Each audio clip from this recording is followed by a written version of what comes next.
Hi friends, आज हम प्रस्तुत कर रहे हैं अनिल मोहन का उपन्यास रफ्तार का part 8। Please like share subscribe my channel. मैं बीते वक्त की गलतियां नहीं सुनना चाहता, एसपी रामकुमार ने उखड़े स्वर में कहा।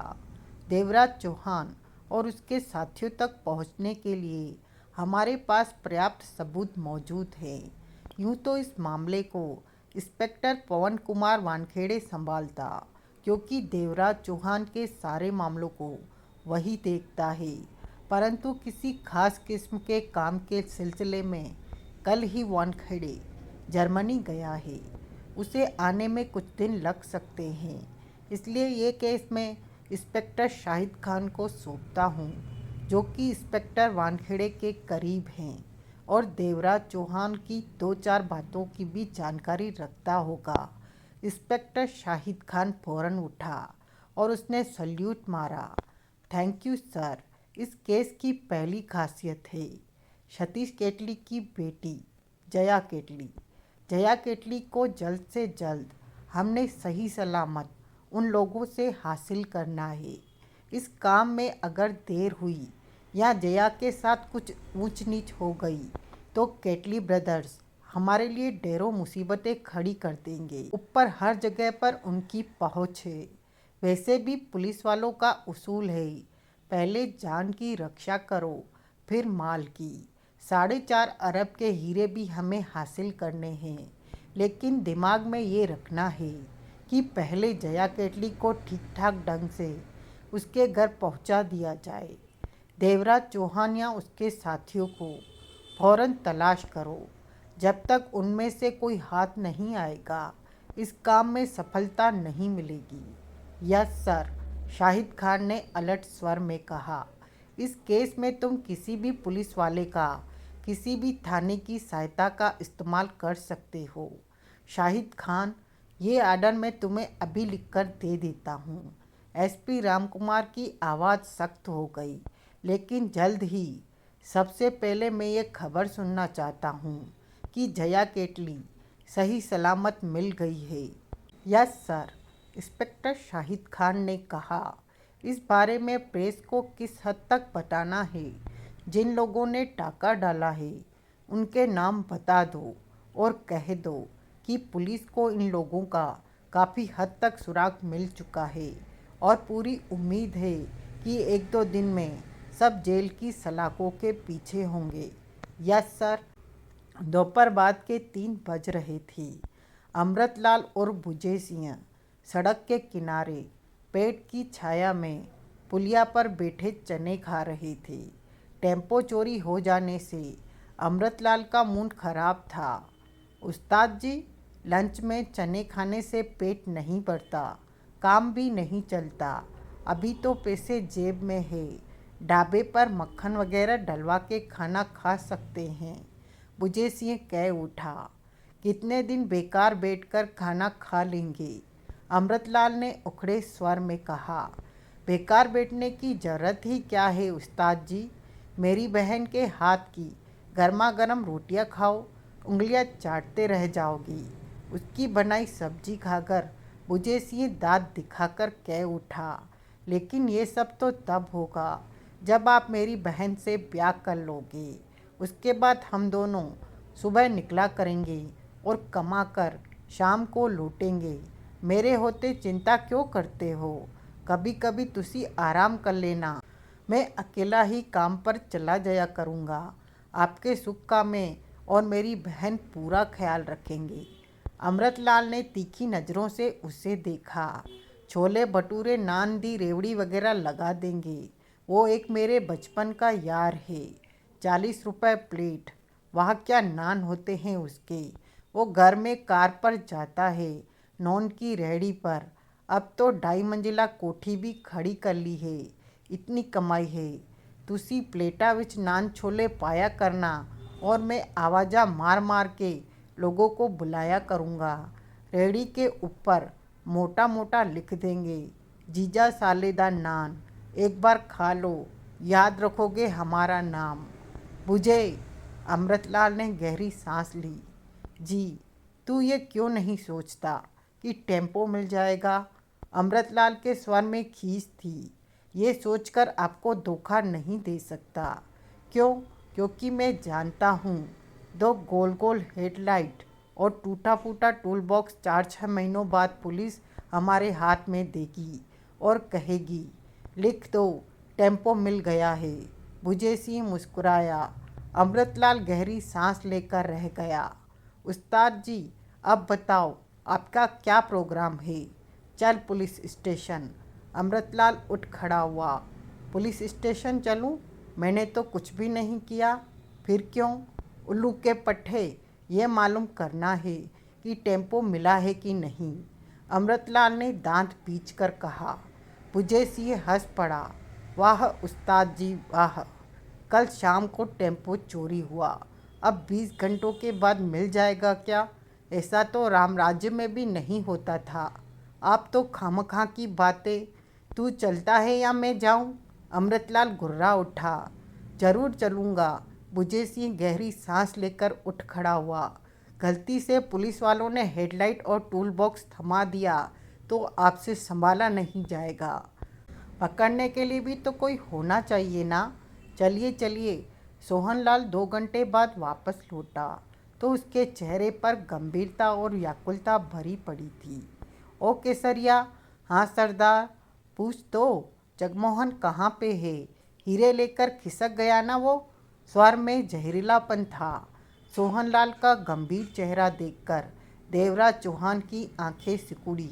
भटनागर ने गहरी निगाहों से सोहनलाल को देखते हुए पूछा, क्या हुआ?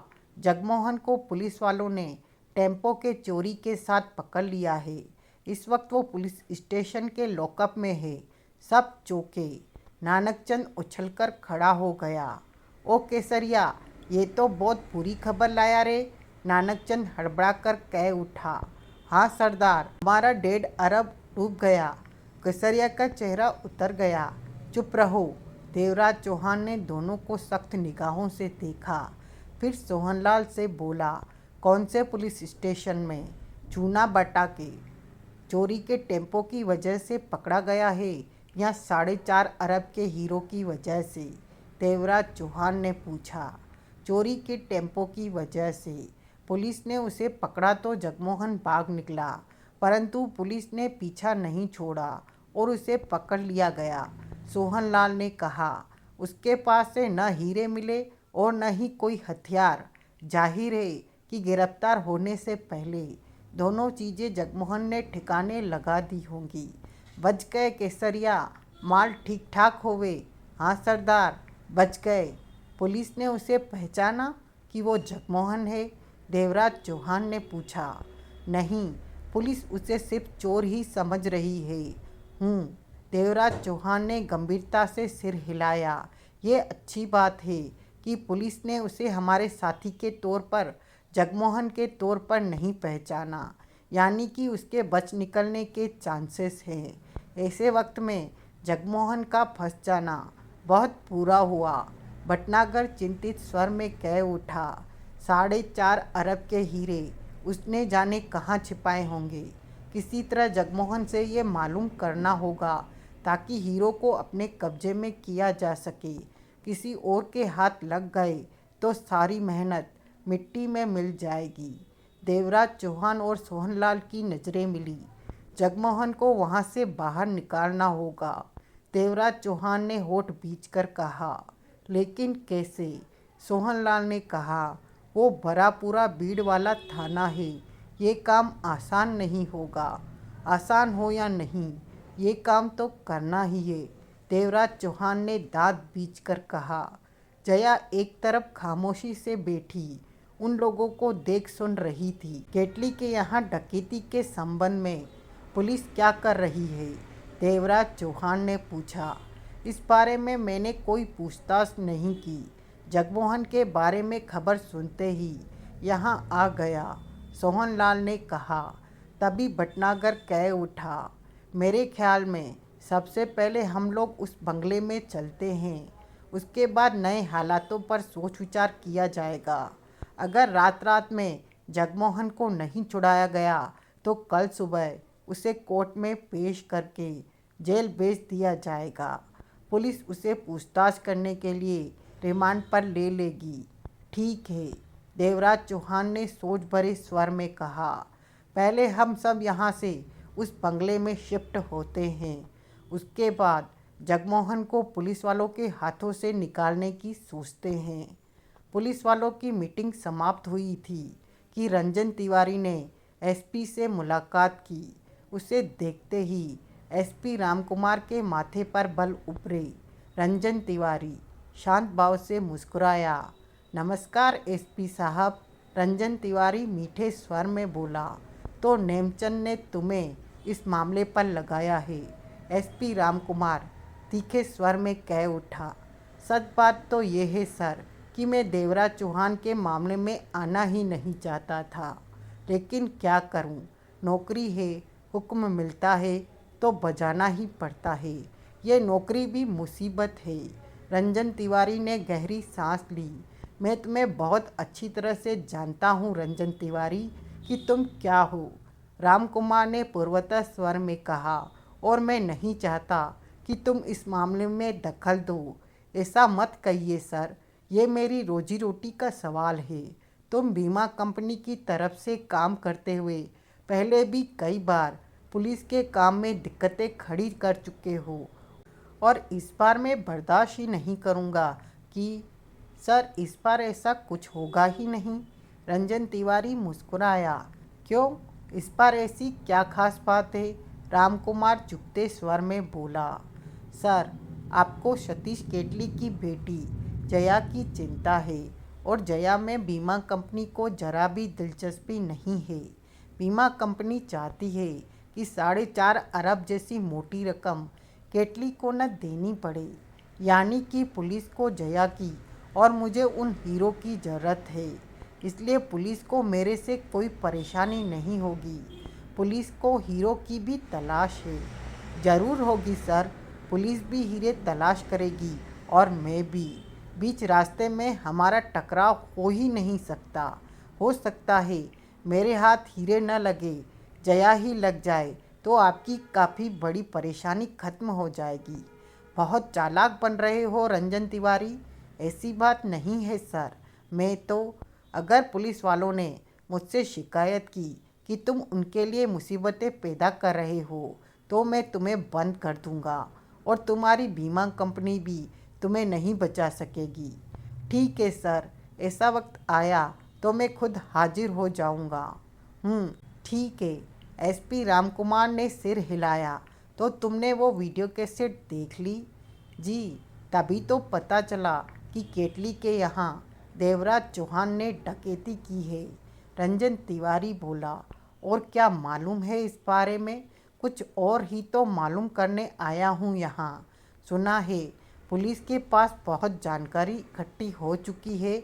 ये case inspector Shahid Khan handle कर रहा है, उससे बात कर सकते हो। लेकिन याद रखना, अगर याद है सर, पुलिस का रास्ता अलग और मेरा रास्ता अलग। रंजन तिवारी मीठे स्वर में कह उठा। एसपी साहब ने इंटरकॉम पर तुम्हें बताने को न कहा होता तो मैं तुम्हारे एक भी सवाल का जवाब नहीं देता। एक बार तुमने मेरी सारी मेहनत पर पानी फेर दिया था, इंस्पेक्टर शाहिद खान ने सख्त स्वर में कहा। इन बातों को छोड़ो यार, रंजन तिवारी मुस्कुराया। ऑफिशियल तौर पर भी बीमा कंपनी पुलिस कार्रवाई की रिपोर्ट मांग सकती है, क्योंकि 4.5 अरब रुपयों की ठुकाई बीमा कंपनी को ही हो रही है। मेरे जैसे लोगों को खासी मोटी तनख्वाह देकर इसलिए रखती है कि कंपनी की कम से कम ठुकाई हो सके। रही बात पिछली बात की, तो इस बार ऐसा नहीं होगा, वादा रहा। तुम्हारे वादों को मैं अच्छी तरह जानता हूँ रंजन, इस बार सच मान ले। हर बार तो मैं झूठा वायदा नहीं करता, रंजन तिवारी प्यार से बोला। इंस्पेक्टर शाहिद खान उसे घूरता रहा। क्या चाहते हो? शाहिद खान ने शब्दों को जपाया। इस मामले की सारी जानकारी कि पुलिस को क्या क्या मालूम हुआ, वीडियो कैसेट में देख चुका हूँ, और देवराज चौहान को मैंने पहचान लिया है। बाकी सब कुछ मोटे तौर पर बता दो। सिर्फ देवराज चौहान को ही पहचाना है? हाँ, रंजन तिवारी ने उसकी आंखों में देखा। और कौन कौन है वीडियो फिल्म में? मूंछों वाला चंबल का खतरनाक डाकू नानक चंद उर्फ नानू है। जो फिल्म में उसके पास रहा है वो उसके खास साथी केसरिया है। पुलिस का दबाव ज़्यादा होने पर ये दोनों चंबल से भाग निकले। नानक चंद और इसके गुरों ने एक साथ कई पुलिस वालों को मार दिया था। शाहिद खान गंभीर स्वर में बोला, ओह, ये नानक चंद देवराज चौहान के साथ कैसे मिल गया? नानक चंद को पुलिस तलाश कर रही है। ऐसे में देवराज चौहान शायद किसी भी हालत में उसे अपने काम में न ले। रंजन तिवारी ने कहा, तुम ठीक कहते हो, लेकिन बीच की बात क्या है मैं नहीं जानता। और जो रूटीन कैबिन का ताला खोल रहा था वो सोहनलाल है। अक्सर देवराज चौहान के साथ ही रहता है। इसके अलावा जो एक बचता है उसकी पहचान नहीं हो सकी। शाहिद खान ने कहकर रंजन को देखा। हूँ, रंजन तिवारी सोच भरे स्वर में बोला। इसके अलावा सारी बातें भी बता दो जो इस मामले में काम करने पर सहायक हो सकती है। शाहिद खान ने मोटे तौर पर सारी बातें बताई। सुनने के बाद रंजन तिवारी सिर हिलाकर कह उठा, जो टेम्पो मैनहोल पर खड़ा था उसका नंबर तो मालूम होगा? नहीं, उसका नंबर किसी ने भी नहीं देखा। जो कांस्टेबल टेम्पो के पास गया था उसने देखा हो। मुझे मेरा काम मत सिखाओ, सब पूछताछ हो चुकी है। शाहिद खान ने कठोर स्वर में कहा। ठीक है, गुस्सा क्यों करते हो? रंजन तिवारी सोच परे स्वर में कह उठा। देवराज चौहान या सोहनलाल का कोई ठिकाना जानते हो या उनकी कोई पहचान बताए? नहीं, शाहिद खान ने सिर हिलाकर कहा। मुखबिर छोड़ रखे हैं, जल्द ही कोई खबर मिलेगी, मुझे बताना। कोई ज़रूरत नहीं, पुलिस कार्रवाई बाहरी लोगों को नहीं बताई जाती। ये गंभीर केस है और देवराज चौहान से वास्ता रखता है। तुमने जो करना है अपने दम पर करो। शाहिद खान कड़वे स्वर में कह उठा। ठीक है, लेकिन पुलिस इस वक्त कुछ तो कर रही होगी इस मामले में। पूरे शहर में नाकाबंदी है, लेकिन मुझे नहीं लगता कि वे लोग खुले में घूमेंगे। शाहिद खान ने सोच भरे स्वर में कहा। ठीक कहते हो। रंजन तिवारी सोच भरे स्वर में कह उठा। तुम्हारा क्या ख्याल है? वो लोग जया केटली का क्या करेंगे? क्या मतलब? मैंने वीडियो फिल्म में देखा कि 3 लोग जया केटली को इसलिए ख़त्म कर देना चाहते थे कि वो आने वाले वक्त में उनकी शिनाख्त करवाकर उन्हें फंसा सकती है। परंतु शिनाख्त तो वीडियो फिल्म ने कर दी। जल्दी ही ये खबर उन तक पहुंच जाएगी। तब वो जया केटली का क्या करेंगे? इंस्पेक्टर शाहिद खान ने सोच भरे स्वर में कहा। फिल्म में देवराज चौहान और सोहनलाल उसे बचाने में लगे थे। फिलहाल बचा भी लिया था। देवराज चौहान के बारे में जो थोड़ा बहुत जानता हूँ उसके मुताबिक खामखा वो किसी की जान नहीं लेता। परंतु नानक चंद जैसा खतरनाक डाकू उसके साथ है। उसका कोई भरोसा नहीं। वो देवराज चौहान से आंख बचाकर भी जया को नुकसान, वो तो ठीक है, लेकिन जब उन लोगों को मालूम होगा कि वीडियो फिल्म ने उनकी शिनाख्त कर दी है तो जया की मौजूदगी बेईमानी लगने लगेगी। ऐसे में मालूम नहीं तब क्या होगा। शाहिद खान ने बात काट कर कहा। जो ज़रूरी बातें थी मैंने तुम्हें बता दी। मैं इसी केस पर काम कर रहा हूँ। मुझे फील्ड में रहना पड़ेगा। तुम अपना काम करो, पुलिस के रास्ते में मत जाना और मुझे अपना काम करने दो। रंजन तिवारी ने सोचते हुए सिर हिलाया। इस सारे मामले में जगमोहन कहाँ है? जगमोहन देवराज चौहान का साथी जो उसके हर काम में शामिल रहता है।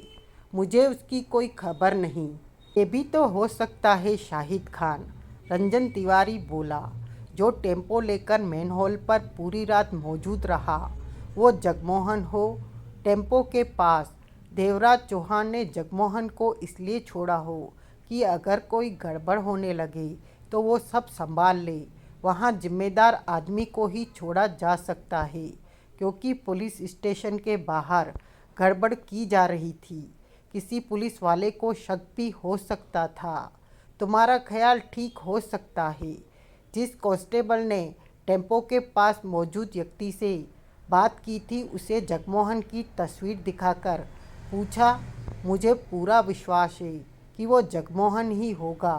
रंजन तिवारी अपनी बात पर जोर देकर बोला, मालूम करूँगा, मुझे बताना कि। तभी एक हवलदार ने भीतर प्रवेश किया। सर, पेट्रोल कार्ड तैयार है। शाहिद खान फौरन उठ खड़ा हुआ। ओके तिवारी, जितना मैं बता सकता था बता दिया। लेकिन रंजन तिवारी ने कहना चाहा, परंतु इंस्पेक्टर शाहिद खान हवलदार के साथ बाहर निकलता चला गया।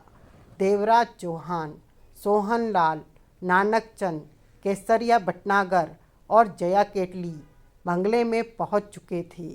रास्ते में जया केटली की आंखों पर कपड़ा बांध दिया गया था कि वो रास्ता न देख सके। आंखों में कपड़ा बंधवाने में जया केटली ने कोई एतराज़ नहीं उठाया था। बंगले में ज़रूरत का थोड़ा बहुत सामान मौजूद था। देवराज चौहान सारे रास्ते चुप और गंभीर रहा था। उसके मस्तिष्क में जगमोहन था। जगमोहन को जल्द से जल्द पुलिस से छुड़ाना जरूरी था। अगर पुलिस को जगमोहन की असलियत मालूम हो गई तो फिर उसे पुलिस के पंजे से निकाल पाना बेहद कठिन हो जाएगा। खबर मिलने के बाद यही सोचे जा रहा था कि जगमोहन को पुलिस के घेरे से कैसे निकाला जाए। किचन में चाय का सामान मौजूद था। भटनागर ने चाय बना ली, जया को भी चाय दी। सोहनलाल सोफे पर पसर गोली वाली सिगरेट के कश लेने लगा। देवराज चौहान ने सिगरेट सुलगाकर सोहनलाल से कहा, हमें चूनाभट्टी थाने जाना होगा। वहाँ के हालात मालूम होने पर ही जगमोहन के लिए कुछ किया जा सकता है। चलो, सोहनलाल ने फौरन कहा। उसे छुड़ाने की बात छोड़ो, नानकचंद बेचैनी से कह उठा। बस ये पूछ कि हीरे कहाँ छिपाए हैं। देवराज चौहान ने कठोर निगाहों से नानकचंद को देखा, लेकिन कहा कुछ नहीं। सरदार, केसरिया देवराज चौहान के तेवर बाप कर बोला, वो देवराज चौहान का खास है। देवराज चौहान का खास है होगा, मेरा तो नहीं। मेरा तो तू है केसरिया, तू। नानकचंद हंसा। भटनागर ने सूखे होठों पर जीभ फेर कर जल्दी से देवराज चौहान को देखा। उसे विश्वास था कि देवराज चौहान नानकचंद के ही पांव दौड़ेगा, परंतु ऐसा कुछ भी नहीं हुआ। देवराज चौहान और सोहनलाल उठे। तुम तीनों कान खोलकर सुन लो, देवराज चौहान ने कठोर स्वर में कहा। इस लड़की को कुछ भी नहीं करना है। किसी ने इसकी जान लेने की चेष्टा भी की तो वो मेरे हाथों से मरेगा, समझे। नानकचंद और केसरिया की नज़रें मिली। भटनागर ने जया को देखा। जया केटली की आंखों में व्याकुलता जागी। सुना सरदार, केसरिया कह उठा, हमने छोरी को देखना भी नहीं है। मुझे तो नींद आए है केसरिया, रात भर के जागे हैं। देवराज चौहान ने भटनागर को देखा। सुना तुमने, देवराज चौहान पहले वाले स्वर में कह उठा। मुझ पर भरोसा रखो देवराज चौहान, कहते हुए भटनागर के होठों पर कसाव आ गया। मुझे इन तीनों के पास छोड़कर मत, जया केटली ने कहना चाहा। फिक्र मत करो, वापसी पर अगर तुम जिंदा न मिली तो ये तीनों भी जिंदा नहीं रहेंगे। इन्हें अपनी जान प्यारी होगी तो इनके हाथ तुम्हारे गले तक नहीं पहुँचेंगे। देवराज चौहान ने खतरनाक स्वर में कहा और सोहनलाल के साथ बाहर निकलता चला गया। नानकचंद और केसरिया की नज़रें मिली। ओ केसरिया। हाँ सरदार। लाल परी का इंतजाम तो कर, पीकर नींद लेने का मन कर रहा है, और खाना खाने का भी इंतजाम कर लेना। भूख भी जोरों पर है, पेट में कुछ जाएगा तो दम आएगा ना। ठीक है सरदार, केसरिया ने अर्थपूर्ण नज़रों से जया केटली को देखा। अभी तो दिन है, पूरी तरह शाम भी नहीं हुई। कुछ अंधेरा होगा तो दुकान ढूंढकर बढ़िया वाली विदेशी बोतल ले आऊँगा। कांच लाना, कांच, वो मज़ा देती है। कांच नहीं सरदार, स्कॉच, विदेशी स्कॉच। हाँ हाँ, वो ही। भटनागर ने जया केटली को देखा। तुम ऊपर वाले कमरे में जाकर आराम कर सकती हो, भटनागर बोला। जया केटली फौरन वहाँ से चली गई। छोकरी तो फिट होवे, नानकचंद भटनागर को देखकर मुस्कुराया तो स्वर शांत और चेहरा सख्त था। हाथ फैलाने में क्या हर्जा है?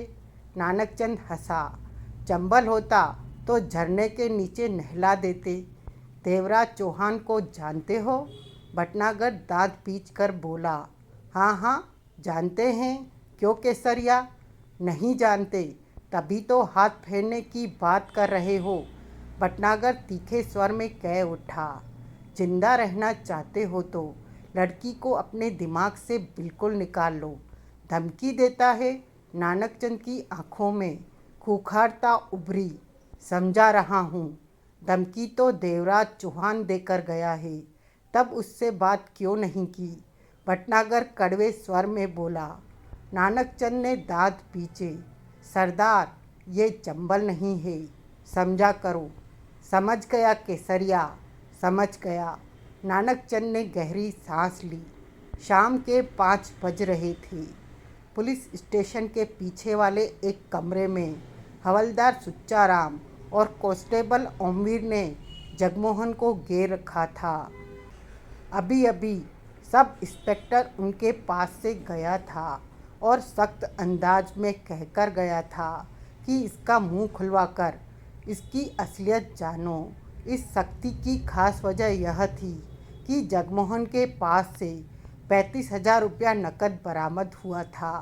पुलिस वालों की सोच के मुताबिक इतना रुपया कोई गैरकानूनी काम करके ही हासिल किया गया है, क्योंकि जगमोहन इस वक्त मेले कुचले कपड़ों में था और चेहरा भी मेला सा कर रखा था। ऐसे में वो 35,000 तो क्या 1,500 रखने के काबिल भी नहीं लग रहा था। जगमोहन को लकड़ी के हत्थे वाली कुर्सी पर बैठाकर पतली सी रस्सी से उसके हाथ पांव बांध रखे थे। हवलदार सुच्चाराम गुस्से में था और हर हाल में जगमोहन की जुबान खुलवाने पर आमादा था, परंतु कांस्टेबल ओमीर को ये सब पसंद नहीं आ रहा था।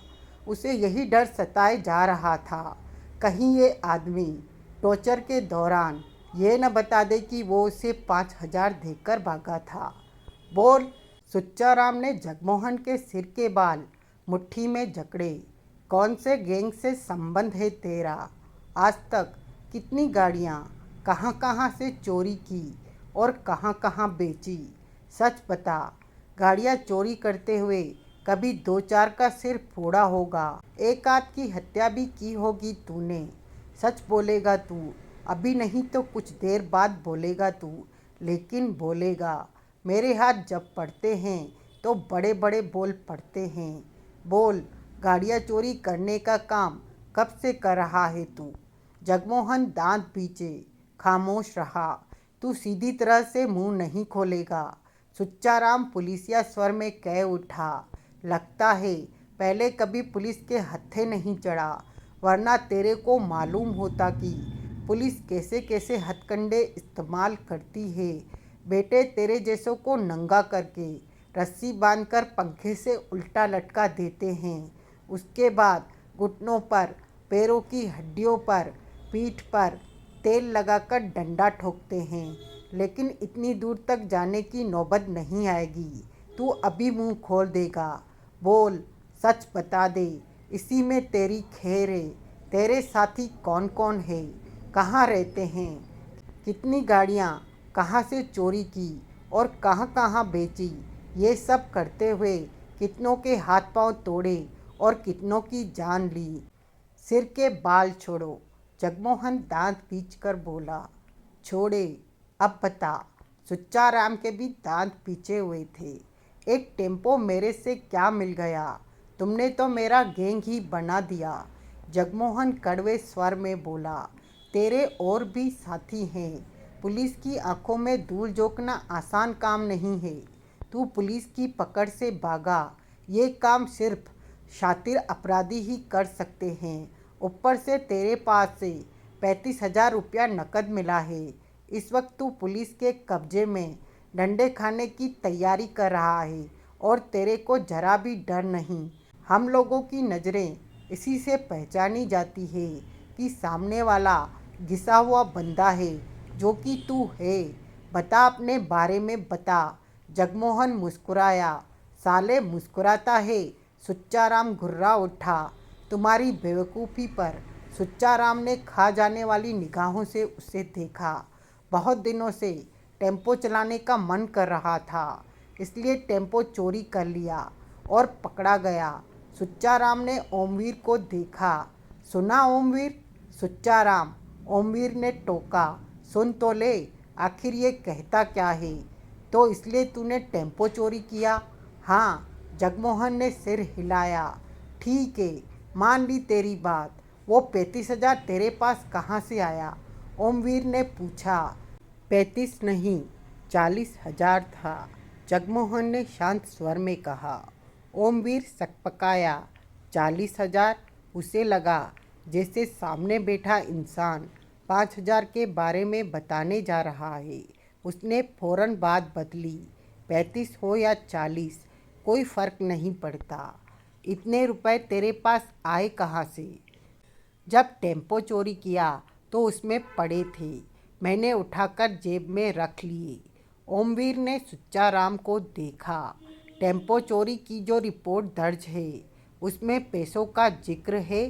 सुच्चाराम ने पूछा। मालूम नहीं, रिपोर्ट देखकर आना। अभी आता हूँ। तू इसे डंडा देता रह, नहीं तो दूसरे ढंग से इसका इलाज करते हैं। कहने के साथ ही सुच्चाराम बाहर निकल गया। जगमोहन और ओमवीर की नज़रें मिली। तू अभी ये कहने जा रहा था कि 40 में से 5,000 तूने मेरे को दिया? ओमवीर तीखे स्वर में बोला। नहीं, अगर मैं बात न बदलता तो तू बता देता। हवाई बातें न कर, मैं ऐसा कुछ नहीं करने जा रहा था, जगमोहन ने कहा।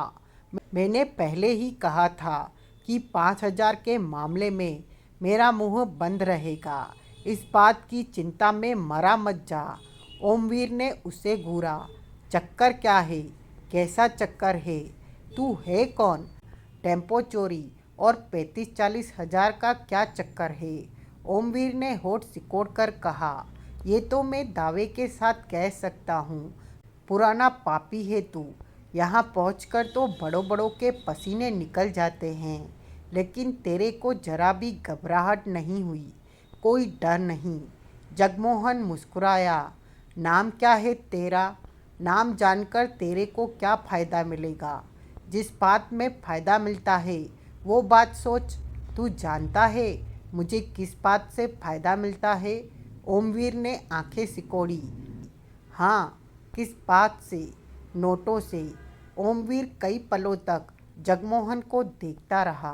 तेरा मतलब है कि मैं तेरे को यहाँ से भागने का मौका दूँ? पुलिस स्टेशन से? हाँ, पागल तो नहीं हो गया तू? ओमवीर उखड़ा। मेरी वर्दी उतरवाने की कोशिश में है तू? वर्दी नहीं उतरेगी, बल्कि मेरे से लाख रुपया तेरे को मिल जाएगा। बोल, मौका देता है भागने का? लाख? लाख रुपया? ओमवीर हड़बड़ा सा उठा। मैं जानता हूँ ज़्यादा बोल दिया है, लेकिन तू बढ़िया बंदा है। लाख पूरे दूंगा। जगमोहन मुस्कुराया। ओमवीर ने उसे घूरा। पागल बनाता है मुझे। खाली जेब बैठा है और लाख रुपए देने की बात बोलता है। ओमवीर का कहना तीखा हो गया। विश्वास नहीं है मेरे पर? कहाँ है लाख रुपया? मैंने पूछा है। विश्वास नहीं है मेरे पर? भरोसा कर ले, 1 लाख तेरे पास सुबह तक पहुंच जाएगा। उधार? तुम में और हम लोगों में कुछ घंटों बाद मिलने वाले नोटों को उधार नहीं, नकद कहा जाता है। यही विश्वास हम लोगों के बीच में बना पड़ा है, तभी तो गाड़ी आगे चलती है। जगमोहन समझाने वाले स्वर में कह उठा, नहीं तो सोच क्या होगा, कल मुझे कोर्ट में पेश करके टेम्पो चोरी करने के जुर्म में जेल भेज देंगे।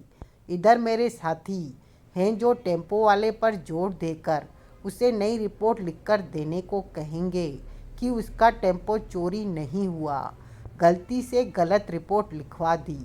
टेम्पो ले जाने वाला मेरा रिश्तेदार था, मेरे से पूछ कर ले गया था।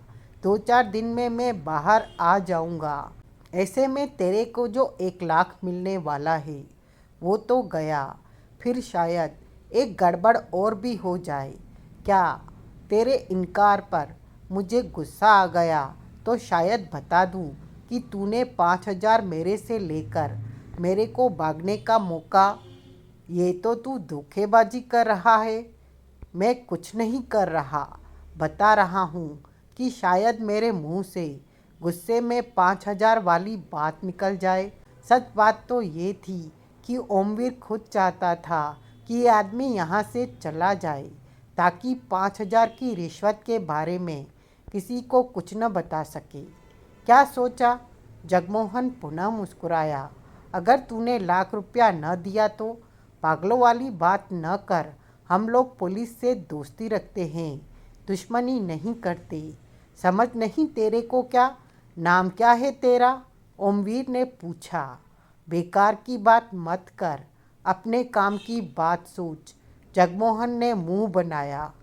2 पल की सोच के बाद ओमवीर बोला, नोट कहाँ देगा मुझे? जहाँ तू कहेगा। ठीक है। पुलिस स्टेशन के बाहर साइड में बाईं तरफ छाता लगाकर एक पान वाला बैठता है। लाख रुपए का पैकेट बनाकर कल उसे दे देना। ओमवीर ने धीमे स्वर में कहा। चिंता मत कर, कल उसके पास 1 लाख पहुंच जाएगा।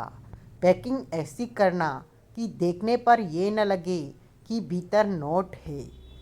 पैकिंग करने में तो मैं मास्टर हूँ, सब मुझ पर छोड़ दे। जगमोहन मुस्कुराया। एक बात बता, क्या टेम्पो में मैंने लेदर के लिफाफे जैसे थैले देखे थे, उसमें क्या था? वो टेम्पो में नहीं मिले? ऐसा कुछ था टेम्पो में, जगमोहन ने तीखे स्वर में कहा। मुझे तो नहीं मालूम। ओमवीर ने उसे घूरा, फिर गहरी सांस लेकर रह गया। वो समझ गया था कि सामने बैठा इंसान चोर नहीं बल्कि कोई पहुंची हुई हस्ती है। यहाँ से कब निकालोगे मुझे? रात को, पहले नहीं हो सकता? नहीं। सुच्चा राम लेवी की तरह तेरे से चिपका हुआ है, देख नहीं रहा? उस पर इंस्पेक्टर बनने का भूत सवार है। वो ज़्यादा से ज़्यादा केस हल करके जल्दी तरक्की पा लेना चाहता है। घर में बेशक खाने को ठीक तरह से रोटी न हो, वर्दी पर ज़्यादा से ज़्यादा स्टार देखना चाहता है। ओमवीर ने कड़वे स्वर